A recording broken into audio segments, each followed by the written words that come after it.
கடுமையான கோடை தமிழ்நாடு முழுவதும் ஆரம்பித்து விட்டது.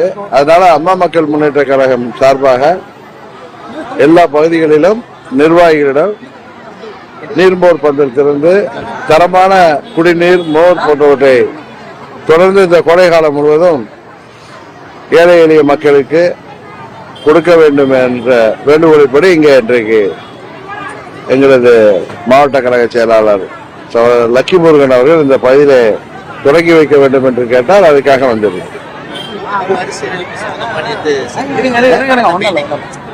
பல மாநிலங்கள்ல இருந்து முதல்வர்கள் வந்து தொகுதி மறுசீரமைப்பு பேசியிருக்காங்க.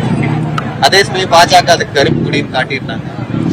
அதாவது எல்லோருக்குமே தெரியும், இன்றைக்கு திமுக ஆட்சி என்பது ஒரு மக்கள் விரோத ஆட்சியா, நாடு முழுவதும் குழந்தைகள் முதல் பெரியவர்கள் வரை யாருக்கும் பாதுகாப்பு இல்லாத, விலைவாசி எல்லாம் உயர்ந்து மக்கள் மிகவும் பாதிக்கப்படுகின்ற, அனைத்து விவசாயிகள் முதற்கொண்டு மாற்றுத்திறனாளிகள் வரை அனைவருமே போராடுகின்ற ஒரு சூழ்நிலையில இன்றைக்கு ஒரு மோசமான ஆட்சி, சட்டம் ஒழுங்கு சீர்கெட்டு போயிருக்கிற ஒரு ஆட்சி தமிழ்நாட்டில் மக்கள் விரோத ஆட்சி நடைபெற்றுக் கொண்டிருக்கிறது. இதனால் மக்கள் கொதித்து போயிருக்கிறார்கள். எங்கு பார்த்தாலும் கொலை, கொள்ளை. இதை திசை திருப்புவதற்காகவே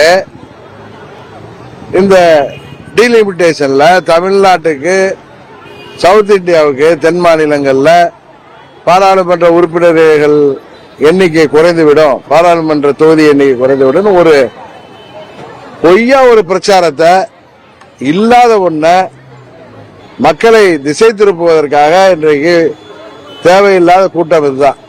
ஏன்னா கிராமப்புறங்கள்லயோ நகர்ப்புறங்கள்லயோ நம்ம தமிழ்நாட்டில் ஜென்ரலா உள்ளவங்க, நமக்கு போதுமான தொகுதிகள் இல்லைன்னா அது தமிழ்நாட்டின் வளர்ச்சியை பாதிக்கும் அப்படிங்கிற எண்ணத்தை அவர்கள்ட்ட போலியா உருவாக்கி வருகிறார்கள் திமுக மற்றும் அந்த கூட்டணி கட்சியினர். அதான் அன்றைக்கு மாண்புமிகு உள்துறை அமைச்சர் கோயம்புத்தூர் வந்தப்ப கிளியரா சொல்லிட்டார், விகிதாச்சார அடிப்படையில தான் தொகுதிகளின் எண்ணிக்கை வரையறுக்கப்படும். இப்ப நீங்க சொல்ற மாதிரி 1000 தொகுதி ஆனாலும் விகிதாச்சார அடிப்படையில் தமிழ்நாட்டுக்கு இப்ப உத்தரப்பிரதேசம் அதிக பாப்புலேஷன் உள்ள மாநிலம், அங்கெல்லாம் மக்கள் தொகை அதிகமாயிட்டு அங்க இருக்கிற தொகுதிகளின் எண்ணிக்கை எவ்வளவு உயர்ந்தோ அதே விகிதாச்சாரத்தில் தமிழ்நாட்டிலே உருவணும். அதுதான் உண்மை. ஆனா மக்களை திசை திருப்புவதற்காக ஒரு பொய்யான தகவல் அடிப்படையில் எங்களுக்கு தகவல் வந்துச்சுன்னு சொல்றாங்களே தவிர யாரு சொன்னா தகவல்? இன்னும் மத்திய அரசே ஒரு முடிவுக்கு வரல. டீலிமிட்டேஷன் விவகாரத்தில் விகிதாச்சார அடிப்படையில் முடிவு செய்யப்படும் ஒரு அந்த அந்த வழியில சிந்திக்கிறதா உள்துறை அமைச்சர் அமித்ஷா அவர்கள் சொன்னார்களே தவிர எந்த முடிவும் எட்டப்படாத நிலையில இந்த கூட்டமே ஒரு கண் துடைப்பு கூட்டம் தான். அதிலே முதலமைச்சர் பேசுறத நான் தொலைக்காட்சியில பார்த்தேன். நாங்கள் ஒன்றும் தொகுதி மறுவரைக்கு எதிரானவர் அல்லங்கிறாரு. அப்புறம் 25 வருஷம் தள்ளி போடுங்கிறாரு. புரியவே இல்லை. மற்ற மாநிலங்களுக்கு, வடநாட்டில் உள்ள மாநிலங்களுக்கு அங்கெல்லாம் மக்கள் தொகை கண்ட்ரோல் செய்யாததுனால, நம்ம எல்லாம் ஃபேமிலி பிளானிங் படி தமிழ்நாட்டில் மக்கள் தொகையெல்லாம் கண்ட்ரோல் செஞ்சிருக்கிறதுனால எந்த பாதிப்பும் வராது.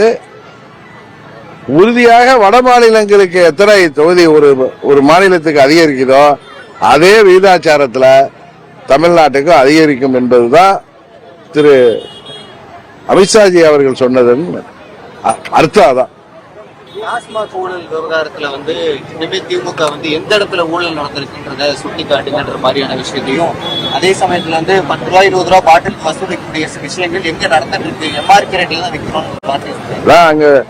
அங்க விற்கிற அந்த மேனேஜரை தான் பேட்டி கொடுக்குறாங்க. எந்தெந்த இப்ப வந்து தமிழ்நாட்டில் 38 மாவட்டங்கள்ல உள்ள இந்த ஆபீசஸ்ல, டாஸ்மாக் அலுவலகங்கள்ல 20% கம்மியா தான் இந்த சோதனையே நடைபெற்று இருக்கு. இதுலயே 1000 கோடிக்கு முறைகேடு நடந்திருப்பதாக இடி தெரிவிச்சிருக்காங்க. அவங்க வந்து வாய் பொழித்தது, பாங்க பொழித்ததுன்னு முதலமைச்சர் பேசுற மாதிரியோ அந்த துறை அமைச்சர் பேசுற மாதிரியோ சொல்லக்கூடிய தேவை அவர்களுக்கு இல்லை. ஒரு அரசு துறை ஒரு அறிக்கை கொடுக்கறாங்கன்னா அதுல அவர்கள் என்ன முறைகேடை கண்டுபிடிச்சிருக்காங்களோ அதை சொல்றாங்க. இன்னும் தமிழ்நாடு முழுவதும் சோதனை நடத்தா சகோதரர் அண்ணாமலை அவர்கள் சொல்வது போல 40,000 கோடியை தாண்டி இதுவரை முறைகேடு நடைபெற்றிருக்கும். அது தொடர்ந்து நடைபெறாமல் இருக்க வேண்டும், தடுக்கணும். அதுல யார் ஈடுபட்டிருந்தாலும் பயனாளிகள் யாராக இருந்தாலும் அவர்கள் மீது நடவடிக்கை எடுக்கப்பட வேண்டும் என்பதுதான் எல்லோருடைய நிலைப்பாடு. அதுதான் சரியான முடிவாக இருக்கும். போலியா அரசாங்கத்துக்கு வருமானம் இல்லாம போலியா மதுவை வித்தாங்கன்னா நம்பர் 2 மதுவை விற்கிறப்ப அதை தடை செய்ய வேண்டும். அதை தடுக்க வேண்டிய அரசாங்கமே கண்டு காணாமல் இருக்கிறதா இல்ல உடந்தையா இருந்ததா என்பதா காலப்போக்கில் வெளிவரும். ஆனா ஒன்று தெரியுது, எங்க நடந்துச்சு எப்படி நடந்துச்சுன்னு சொல்லுங்கன்னா அதுதான் இனிமேதான் இடி அதெல்லாம் ஆராய்ச்சி செஞ்சுதான் இருக்காங்க. இனிமேதான் 1000 கோடிகிட்ட இது வரைக்கும் நாங்க சோதனை செய்ததுல முறைகேடு நடந்திருக்கு அப்படின்னு சொல்றாங்க. என்ன வரும்? என்ன அமைச்சர் செந்தில் பாலாஜி கேட்கிற கேள்விக்கெல்லாம் பதில் வரும். இதுல யார் சம்பந்தப்பட்டிருந்தாலும் எப்படி டெல்லியில கேஜ்ரிவால் அரசாங்கத்திற்கு ஏற்பட்ட அதே நிலைமை தமிழ்நாட்டிற்கும் வரக்கூடிய வாய்ப்பு இருப்பதாகத்தான் எல்லாரும் பேசிக் கொள்கிறார்கள். அரசியல் கள சூழலை மாற்றக்கூடிய விதத்துல இந்த ஊழல் குறிப்பா தேர்தல் களத்துல இது ஒரு முக்கியமான ஒரு பிரச்சனையாகி ஆட்சி மாற்றத்திற்கு அடித்தளமாக இந்த டாஸ்மாக் ஊழல் நிச்சயம் பெருக்கெடுத்து ஓடும். ஆட்சி அதிகாரத்தில் உள்ளவங்க செய்கிற முறைகேடுகள், இங்கு நடக்கிற மக்கள் விரோத ஆட்சி, இங்கு தமிழ்நாடு முழுவதும் புழங்கி வருகிற போதை மருந்து கலாச்சாரம், கஞ்சா, போதை மாத்திரைகள் வியாபாரம், பட்டி தொட்டி எல்லாம் மாணவர்களை குறிவைத்து நடக்குது. இளைஞர்கள் இன்றைக்கு கூலிப்படைகளாக மாறி இன்றைக்கு தமிழ்நாடு முழுவதும் கொலைகள் அதிகரித்து வருது. இதை பற்றி நாம் பேசுவது தான் நல்லா இருக்கும். இந்த நேரத்தில் அதிமுக இணைப்புங்கிறது ஒரு முக்கியமான விஷயம் கிடையாது. தேர்தல் நெருங்கிறப்ப அதை பத்தி பேசிக்கோ.